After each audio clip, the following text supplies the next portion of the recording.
So today, welcome to Awake the Journey, Mohini Didi, the Living Light. Stories of spirituality that inspire and illuminate. So now we will invite our dear angel sister. Sister Wadi, welcome.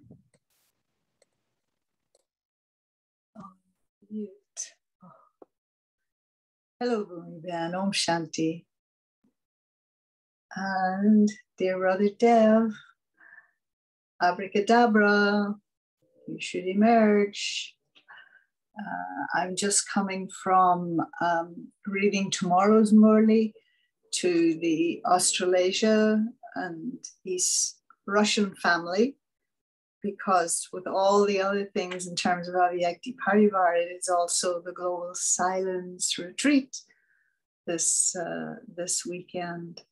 And we had a visit to Harmony House, to White House, to Peace Village, San Francisco, and Ubuddi, and just appreciating, they say that angels encircle the earth at dawn and dusk. And so it was dusk here and it was dawn there in the other region.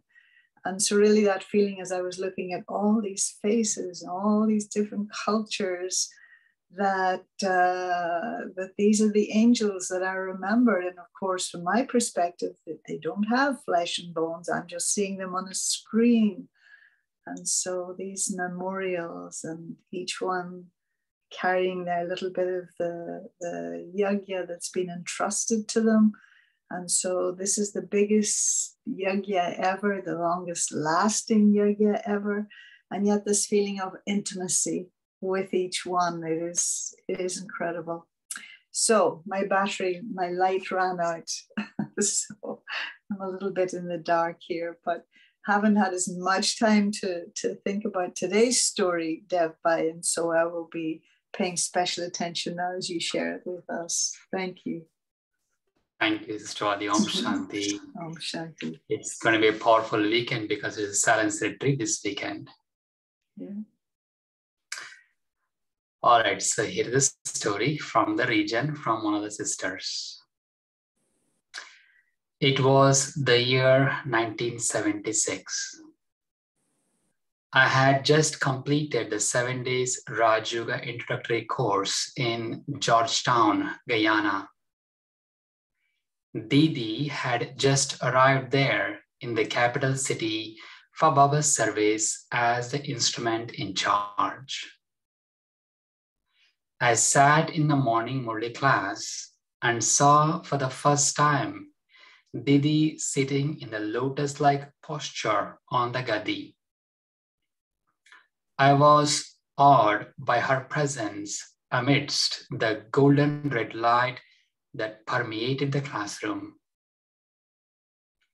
There was that beautiful radiant image merged in deep silence and stillness. Didi presented a glowing picture of spiritual royalty, elegance, grace, and wisdom. I have never forgotten that image. During the Murli that morning, it dawned on me at one point that I was not quite focused on Baba's versions because I kept saying to myself, I have met and interacted with the soul before. I was sure of that reality. However, I could not accurately remember where I had met Didi.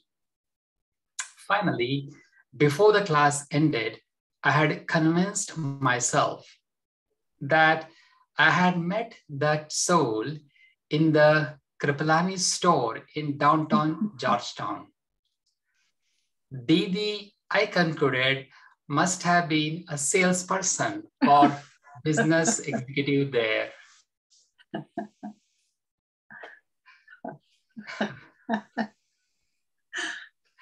The Murli class ended. I rose from the floor where we sat in those days. Simultaneously, Didi divinely and quietly rose from the gadi and moved in my direction. I guessed she had recognized that I was a new student, so she walked over to greet me. Om Shanti, we have met before, she said, in that all too familiar, unique, and clear voice I still hear today in Avyakti Parivar. I responded, Om Shanti. Then we parted company. When I left the center, I was overjoyed to learn that I was right. Didi had just confirmed it. Yes, I did meet her before. The missing link, however, was that I never asked Didi where we met, nor did she take time out to specify. The truth is, I'm not quite sure how long after coming to Gyan that I came to the realization that I had not met Didi before in this kalpa. That don't suppose it mattered anymore. That curiosity ultimately faded with time and knowledge. For approximately 2 years in the beginning of my BK life, I had the good fortune of attending Delhi Murli class with Didi as my teacher. I treasured those foundation years. Didi's style and mannerisms were unique.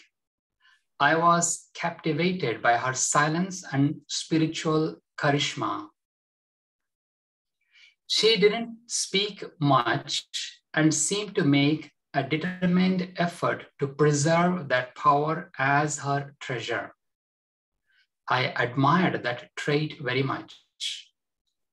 In those initial years, we, meaning Didi and I, didn't speak much except to greet Om Shanti. But I was aware and thoroughly enjoyed the experience of her company in silence. Later, Didi was assigned to Baba's service in the USA and Caribbean. There were several service interactions with her after that early phase, all of which collectively contributed immensely to my spiritual awareness and growth. Thank you, Baba. Thank you, Didi Mohini. Congratulations on all your accomplishments over the years. Om Shanti. That's funny. the idea of Sister Mohini being a sales assistant. I wonder what we should be selling if being a salesperson there. Wasn't it a jewelry store? So she was in the right business. Gems and jewels. So I don't know, Sister Mohini, are you with us? Om Shanti. Om Shanti. Do you remember this, Sister Mohini? No. I wouldn't think so. And so a couple of things. One, this point that she made at the end, and we all recognize this in you, of preserving the words that were used. Maybe you would choose different words, but about preserving your power, in other words, that you're always very focused. You don't just walk around and talk and interact and what have you, that there's this silent dignity that goes with you wherever you move, that people automatically know you're in the room. And so is it just a built-in part of you? Is it just your character, your nature, or have you made effort to be like that? I think that for me, I'm very comfortable when I am natural, Mm-hmm. That means I don't try to do things like, if I see everyone is talking and everyone is chatting, I don't think I have to do it. If I have feeling, I will do it. So I don't copy immediately, like there are some people, they feel kind of compulsory or they have to behave in a particular way somewhere. Mm-hmm. But I don't know, I feel very comfortable to be what I am. And I think I could say that, yes, I had been, maybe that's my personality also. because since young, as a child or as teenager, I had always this, feeling of dignity and internally very, very, uh, beautiful contentment. And so I think that those are the gifts I am born with. So then again, the question is to maintain them. That was the whole thing too. When I came in knowledge, one of the reason was that I recognize a lot of values. Like I like to be truthful, like to be honest, I am responsible, whatever qualities, but how to sustain them. And that's what I was looking for. And when I met Baba and Brahma Kumaris, I found that looking at Baba, he was so royal, and his smile and the way he will communicate. So it was easy for me that look, Baba is able to sustain what his personality is. Why can't I do it? So you always hear a lot of comments. Like some will say, "Oh, she's very serious. She doesn't mix up anyone." But it didn't bother me because I was, yes, serious internally, but I was also very light and humorous. And I didn't wanted people to just come so close to me immediately that they have impact on me. I kind of, that's where I think some people used to find it difficult because they couldn't approach me. Like some new students will say, oh, we thought I have a teacher, but now we have a principal and she is very strict. So people share different experiences, but my heart has a lot of love. I respect everyone. I appreciate and but company doesn't mean that you get colored, right? You can have friendship and company, but still keep in mind what Baba's teachings are, and especially like Brahma Baba told me that never allow your intellect to be influenced by anything, because then how will you get signals from Baba? So now what is happening that, let's say I have to help somewhere with one or two projects or initiatives which has certain obstacles. So I will look at Baba, should I do, how I do, what approach I take. And I want to be not what I heard from others, but just feel from Baba so that when I'm doing it, I know it's from Baba. So I think that that's a very good aspect we all should have is, I'm not saying because you said it, this one proposed, that one, because when we hear comments and stories about anything, there are so many, right? But connected with Baba and see what Baba really wants to say. Even when I have to start speaking in the evening, I just look at Baba, and then whatever thoughts I get, then I share my experience and signals from Baba. So I think it's definitely is a gift, and we all can do it. Like today, someone was sharing, and many seniors are no more there, daddies are not there, Baba is not there. But we know nobody can be here like forever. So we know that life has a limit and has a time lifespan. So why we couldn't also say, as they became aware and angelic, we also have to make efforts. But if we do not create that foundation of properly reading Murli and reflecting, keeping ourselves very busy, churning knowledge, using powers, practices, if one is very focused on the self efforts, then I think you don't miss anything in life. Mm-hmm. There is a lot of contentment, and the contentment is I think it's a very, very royal quality also, because then you don't compare, you don't have desires. Or so I feel that this is needed by all Baba's children everywhere, because I hear so many saying, no one is there now, whom to go, where to go. But Baba is here, right? Baba is with us. Baba's Murlis are with us. So we have to just study and make our journey very, very natural and easy and with security and certain that, yes, I will make it.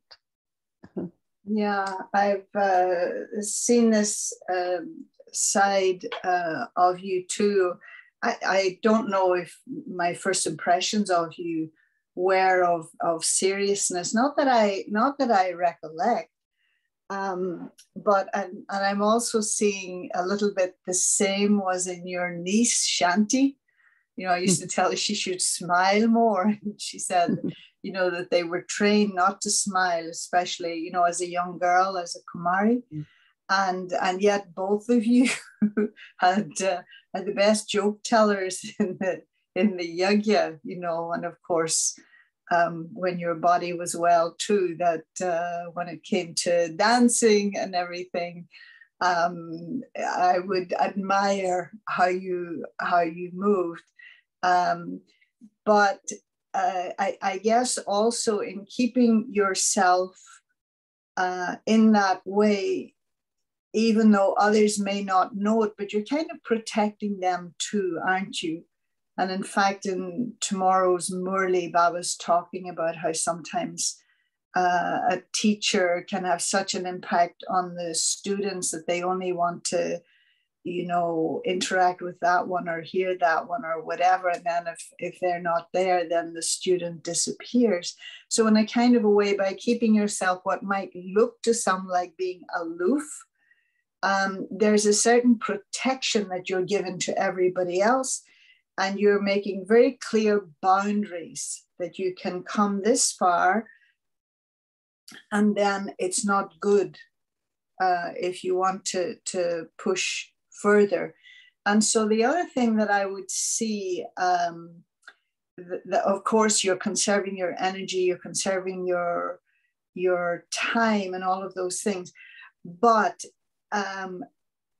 I remember once there was somebody here, it was an Indian Mata, and we were talking about how beautiful Brahma Baba was in terms of, you know, his picture on the wall, even though he was like an old man, but he's still so handsome, so beautiful.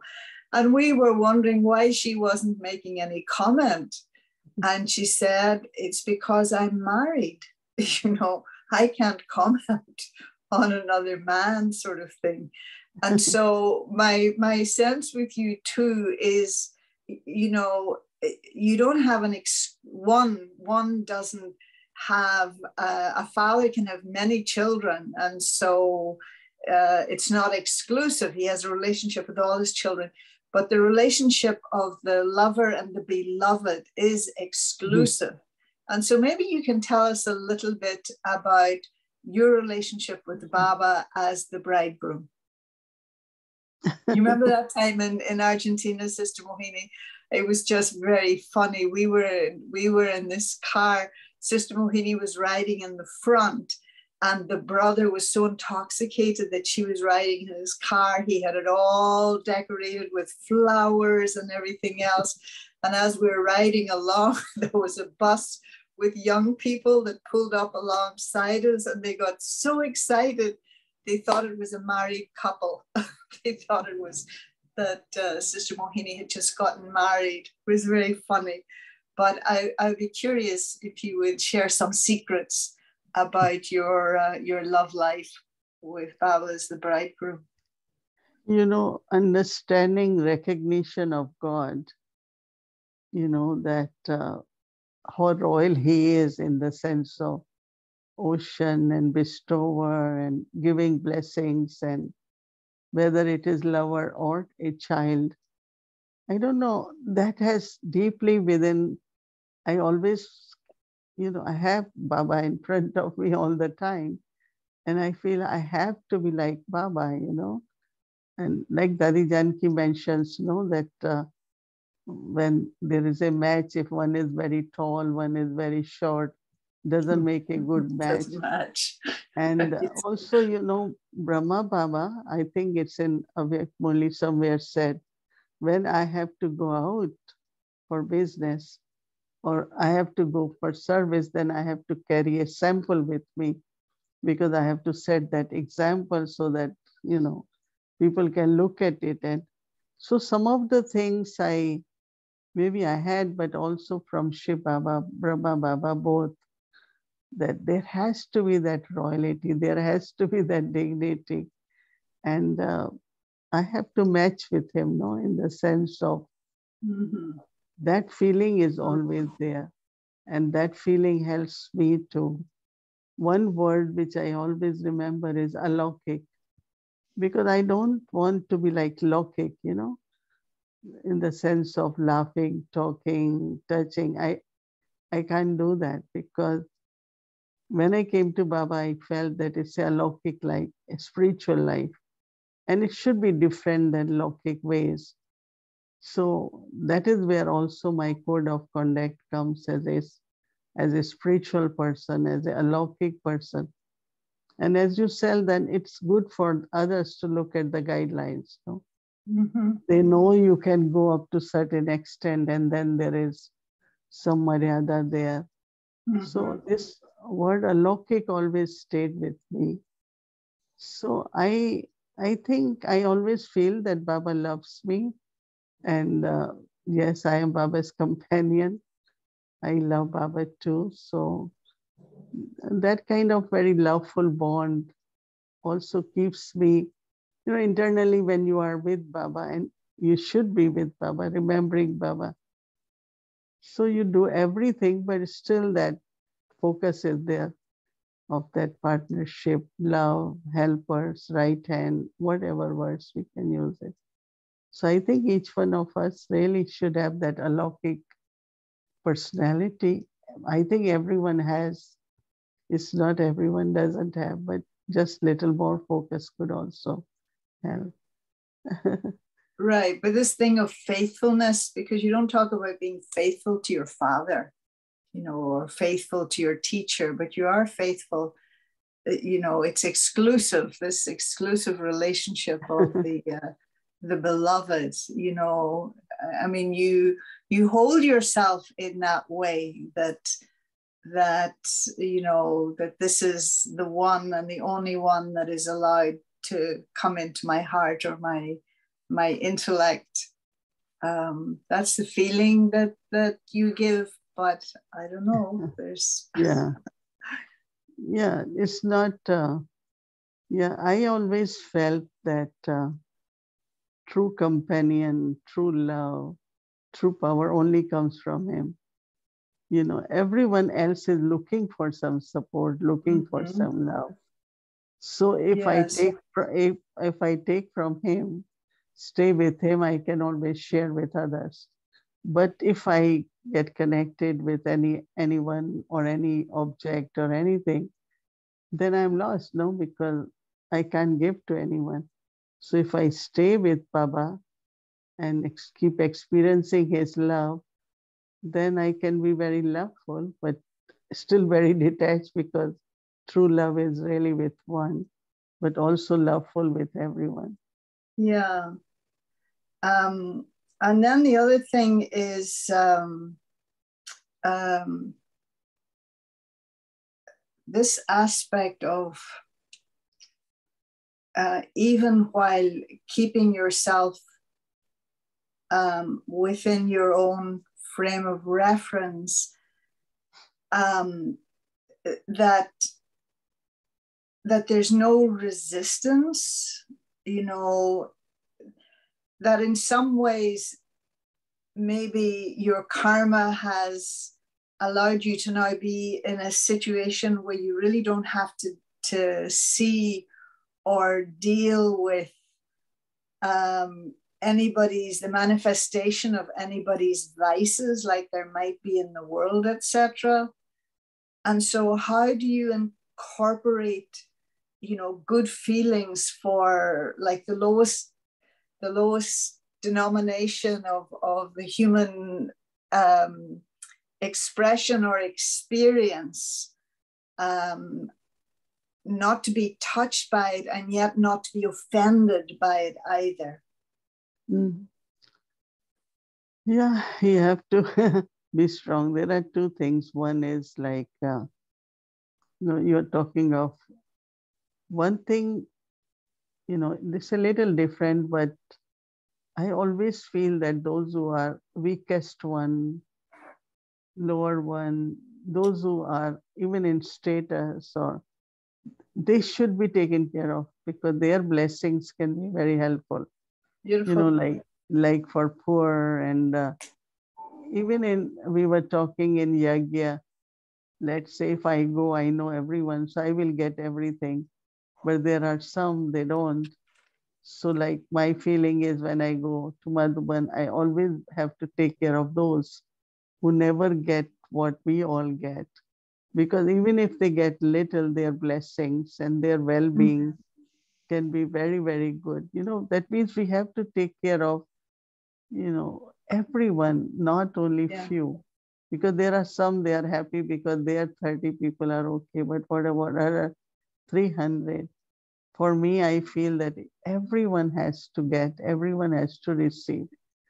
And now when it comes to, we have to be kind of keep our vibrations so powerful that the vibrations or energy of others doesn't have influence. No, like once Janki or someone gave example, you are walking and there is a lot of dirt and a car passes from there. So it spills a lot of dirty water on you. So you have to be careful that you don't get any stains from anywhere or nothing is spilled. So that means any kind of, if someone has a lot of anger. So I have to just use all the virtues I can, all the powers I can, so that I don't respond, save me. Because I will feel very bad if I do that, because it will really take me off. So I can't do it. No. But then how not to allow that provocation to happen? But I can never be, say things which are not right, or even as I said, if I will say, I will suffer a lot. So I rather not do it, and I stay into my qualities and not come out of that dignity. Dignity and self-value. I like that a lot, Mohini Ben, about that the lowest ones, and not that we look at somebody with that thought for them, but that their blessings will be very helpful. Yeah, that's very nice. There was a time in India that people, when they go to work, they will always give something to the poor. They feel that that's their blessings will help. Going to temple is one thing, but serving the needy ones, I think that's something also is very charitable. Hello, Dev Bhai. Shanti, it's a beautiful conversation. Yeah, I think you really picked up on that aspect of protecting the self. And I liked what Didi said. We had to be so careful that the intellect is not influenced by others. Otherwise, how can I have Baba's signals come to me? And then I won't be able to make the right choices. And it's in what you said about protecting the students also is an important aspect. So have that boundaries and to really stay alaukik, not to become too laukik. We really have very nice spiritual principles in all these interactions, and it is very nice to learn that. Yeah, very nice. Thank you so very much. We have a story for next week, Dev. We'll be in Peace Village. I was wondering if you still have stories. We have many more stories, Didi. Oh, okay. You're going to have to put up with this for a few more weeks. Thank you very much to underline one's own qualities so that we can sustain them properly. Yeah, beautiful. somebody said about praise. I said, I don't see praise as praise. I see more that this is what I should be. And if there is Yes. some percentage missing, I should become that. So I Yes. kind of more underline it than taking it just only praise. Yeah, I Anyway, like that. yeah, thank you very much to both of you. Okay. Om Om Shanti. Yeah, Shanti. Om See you soon. Shanti. Yes, see you all. Yeah.